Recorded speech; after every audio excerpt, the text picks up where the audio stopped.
तो बंगाल में शपथ ग्रहण को लेकर ये इस वक्त की सबसे बड़ी खबर। बंगाल बीजेपी अध्यक्ष का एक बड़ा बयान इसको लेकर सामने आया। 9 मई शपथ ग्रहण का दिन होगा बंगाल में। 9 मई को शपथ ग्रहण होने जा रही है। ये समित भट्टाचार्य का बड़ा बयान शपथ ग्रहण को लेकर इस वक्त ये ब्रेकिंग न्यूज आपके सामने। 9 मई की तारीख निर्धारित हुई है। बंगाल में शपथ ग्रहण समारोह को लेकर इस वक्त ये बड़ा बयान बंगाल बीजेपी अध्यक्ष का सामने आया। 9 मई को पश्चिम बंगाल में नई सरकार जो है वो शपथ ग्रहण करेगी।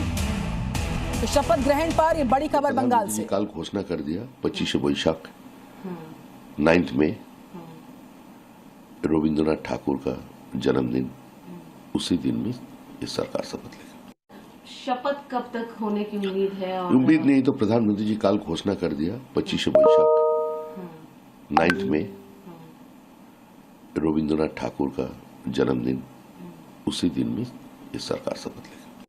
शपथ कब तक होने की उम्मीद है? और उम्मीद नहीं तो प्रधानमंत्री जी कल घोषणा कर दिया 25 वैशाख 9 में रविंद्रनाथ ठाकुर का जन्मदिन, उसी दिन में ये सरकार शपथ लेगी। तो ये बड़ी जानकारी इस वक्त की बंगाल में शपथ ग्रहण पर। ये ब्रेकिंग न्यूज इस वक्त की बीजेपी अध्यक्ष बंगाल के, उनको आप सुन रहे थे। उन्होंने साफ तौर पर कहा कि 9 मई की तारीख शपथ ग्रहण की रहेगी।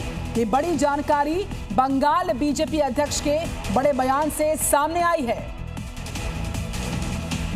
तो 9 मई को शपथ ग्रहण समारोह होगा।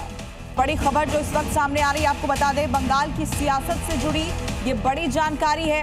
बंगाल प्रभारी को दिल्ली बुलाया गया है। इस वक्त की बड़ी और अहम खबर आपको बता रहे हैं, बीजेपी महासचिव सुनील बंसल को दिल्ली बुलाया गया। आज दोपहर बाद कोलकाता से दिल्ली के लिए रवाना होंगे सुनील बंसल। आगे की रणनीति, शपथ ग्रहण कार्यक्रम समेत विधायक दल की बैठक समेत तमाम मुद्दों पर गृह मंत्री अमित शाह के साथ वो चर्चा करेंगे। साथ ही बीजेपी अध्यक्ष नितिन नवीन के साथ भी उनकी मुलाकात होनी है। सुनील बंसल की बड़ी भूमिका रही है इस पश्चिम बंगाल के चुनाव की जीत में, जिन्होंने ग्राउंड लेवल पर उतर करके काम किया।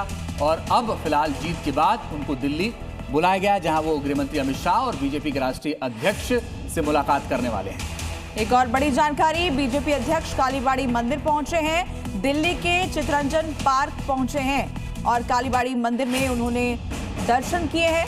सीआर पार्क पहुंचे हैं बीजेपी अध्यक्ष और कालीबाड़ी मंदिर में दर्शन किए हैं।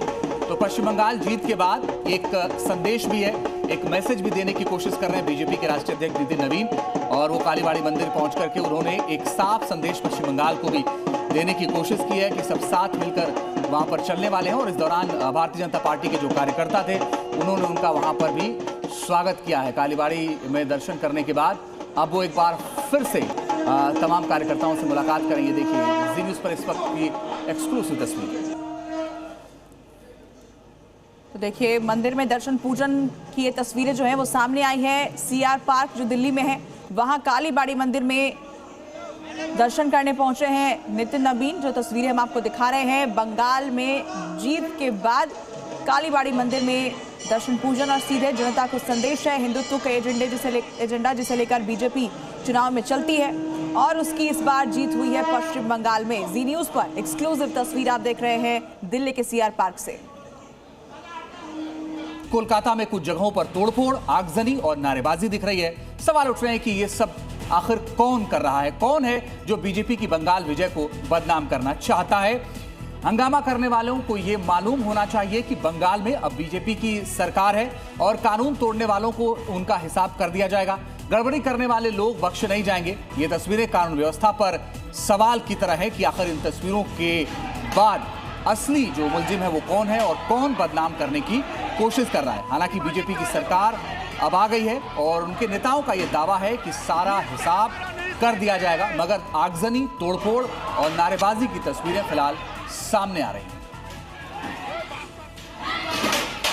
तो हम आपको पश्चिम बंगाल से सामने आई तस्वीरें दिखा रहे हैं, कहां कहां हंगामा हुआ है, झड़प हुई है। तस्वीरें आप देखिए, ये देखिए किस तरीके से हुड़दंग किया जा रहा है, कुर्सियां तोड़ी जा रही है और इन पर काबू पाने की कोशिश हो रही है।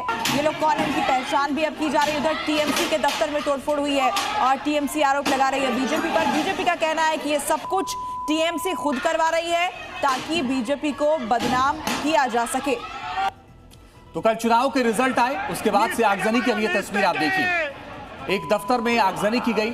हालांकि भारतीय जनता पार्टी के ऊपर आरोप है, टीएमसी ये कह रही है कि भारतीय जनता पार्टी ये सब कर रही है, लेकिन बीजेपी का ये कहना है कि बीजेपी को बदनाम करने के लिए टीएमसी के कार्यकर्ता ही ये सब कर रहे हैं। अब तस्वीर आप देखिए, वहां पर कोलकाता पुलिस तो तैनात है ही, साथ ही केंद्रीय बलों की तैनाती भी वहां पर है। बावजूद इसके इस तरह से आगजनी की तस्वीरें, इस तरह से बवाल की तस्वीरें पश्चिम बंगाल से लगातार आ रही हैं।